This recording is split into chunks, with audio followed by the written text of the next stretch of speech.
اعوذ باللہ من الشیطان الرجیم بسم اللہ الرحمن الرحیم یا ایہا الذین آمنوا اتقوا اللہ وذروا ما بقی من الربا ان کنتم مؤمنین ولعن رسول اللہ صلی اللہ علیہ وسلم آکل الربا۔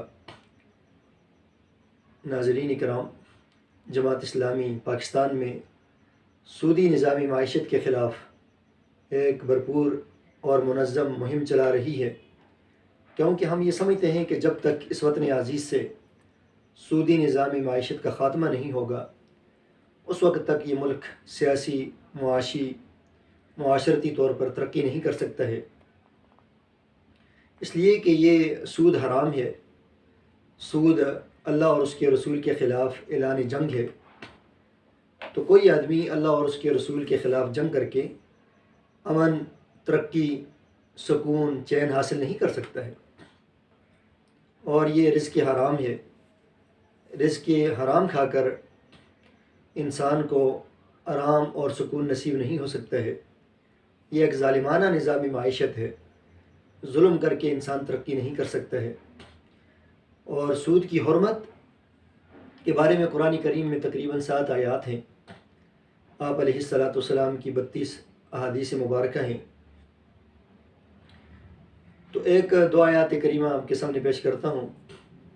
فرمایا الذین یاکلون الربا لا یقومون الا کما یقوم الذی یتخبطہ الشیطان من المس۔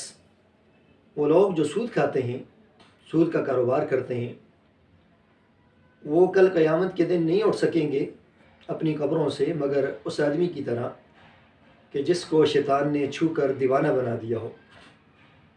یعنی جس طرح اسیب زدہ انسان ہوتا ہے، مجنون ہوتا ہے، دیوانہ ہوتا ہے، وہ چلتا پھرتا ہے، ڈگمگاتا ہے، اسی طرح جب یہ لوگ اٹھیں گے تو دیوانوں کی طرح، مجنون کی طرح اٹھیں گے، اس لیے کہ یہ دنیا میں یہ لوگ دولت کے حصول کے لیے مدہوش تھے اور دولت جمع کرنے کی خاطر یہ پاگل اور مجنون بنے ہوئے تھے، تو ان کو ان کے عمل کے مطابق یہ سزا ملے گی کہ کل جب اٹھیں گے تو دیوانوں کی طرح یہ اٹھیں گے۔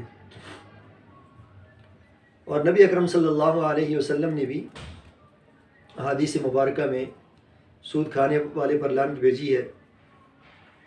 آپ علیہ السلام نے سود کھانے والے پر، کھلانے والے پر، لکھنے والے پر، لکھانے والے پر، شاہد پر، اس میں کسی بھی قسم کے تعاون کرنے والے پر آپ علیہ السلام نے لعنت بھیجی ہے۔ تو ایسا انسان نبی اکرم صلی اللہ علیہ وسلم کی رحمت سے بھی اور اللہ کی رحمت سے بھی محروم ہو جاتا ہے۔ اور ایک حدیث مبارکہ میں نبی اکرم صلی اللہ علیہ وسلم نے فرمایا کہ تم 7 ہلاک کرنے والی چیزوں سے بچو، اور جو 7 ہلاک کرنے والی چیزیں ہیں ان میں ایک سود بھی آتا ہے۔ تو لہذا ایک مسلمان کو اس سودی کاروبار سے بچنا چاہیے، سودی معاملے سے بچنا چاہیے۔ اب سوال یہ ہے کہ سود کی تعریف کیا ہے، سود کہتے کس کو ہیں؟ تو سود کی تعریف نبی اکرم صلی اللہ علیہ وسلم نے جو فرمائی ہے وہ یہ ہے کہ کل قرض جر نفعا فہو ربا، ہر وہ قرض کہ جس پر نفع لیا جائے وہ سود ہے۔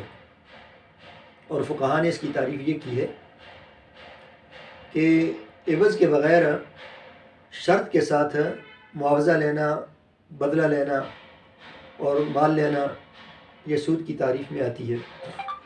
یعنی ایک آدمی اگر کسی کو 1 ماہ کے لیے 1000 قرض دیتا ہے، ساتھ یہ شرط لگا لیتا ہے کہ 1 ماہ کے بعد قرض جب میں واپس لوں گا تو 1200 لوں گا، تو 1000 دے کر 1200 1 ماہ کے بعد لینا، یہ سود کی تعریف ہے۔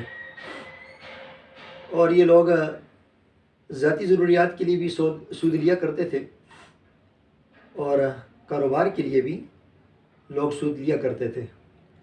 تو یہ تصور غلط ہے ہمارے معاشرے کے اندر کہ ہم سمجھتے ہیں کہ ذاتی ضروریات کے لیے سود لیا جائے تو وہ غلط ہے، اور اگر تجارتی اور بینکوں میں سے جو پیسہ لیا جائے، رقم لی جائے، یہ جائز ہے، یہ تصور غلط ہے۔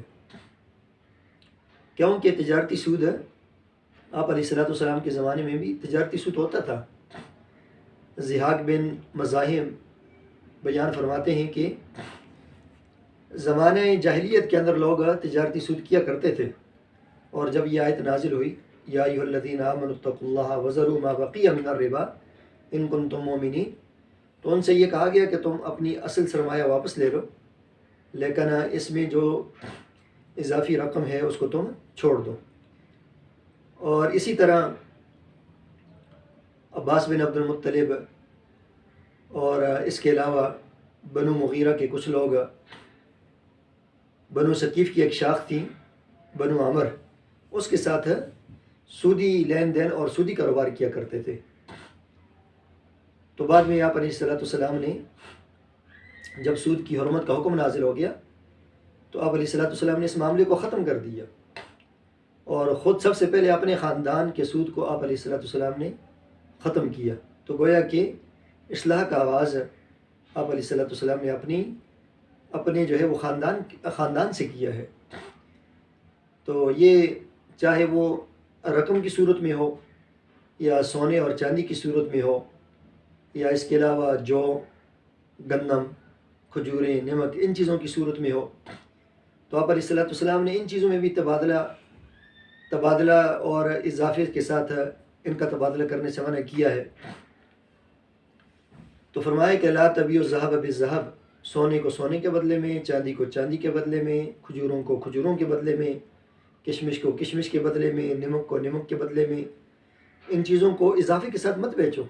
ہاں البتہ یہ ہے کہ یہ چیزیں برابر سرابر ہوں، اور برابر سرابر کے علاوہ یہ ان کا معاملہ نقد و نقد ہو، سودا ہاتھوں ہاتھ ہو، تو ان صورتوں کے اندر اس کی تجارت ہو سکتی ہے۔ ورنہ اگر ان چیزوں کو اضافے کے ساتھ بیچا جائے گا تو یہ سودی کاروبار ہوگا۔ تو سود چاہے وہ مرکب ہو، سود چاہے وہ مفرد ہو یا انفرادی ہو، اجتماعی ہو، ذاتی ضروریات کے لیے ہو، کاروباری ہو، تو یہ سب ممنوع ہے۔ تو انشاءاللہ اس ویڈیو کے دوسرے حصے میں اس کے معاشی نقصانات پر روشنی ڈالی جائے گی۔